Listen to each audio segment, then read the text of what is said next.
Kinumpirma ni South Cotabato Provincial Jail Warden Barney Condes na ang dating jail guard mismo ang nag-declare sa mga kontrabando na nakatago sa kanyang locker. Pero ayon kay Condes, palaisipan kasi bakit ginawa lang ito ng dating jail guard kung kailan siya nirelieve at inilipat sa Provincial Security Unit o PSU. Sinabi pa ni Condes na ang mga cellphone, bladed at pointed weapon na itinago sa steel cabinet ay nakumpiska sa mga isinagawa noong Operation Greyhound sa Provincial Jail.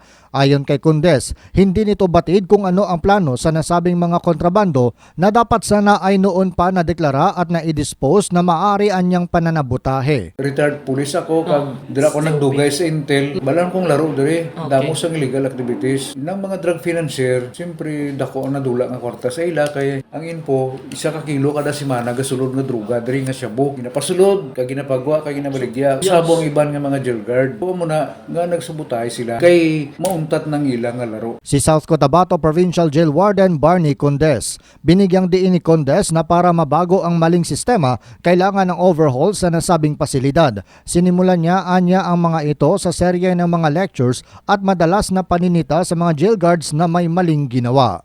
John Sionosa, NDBC, Bida Balita.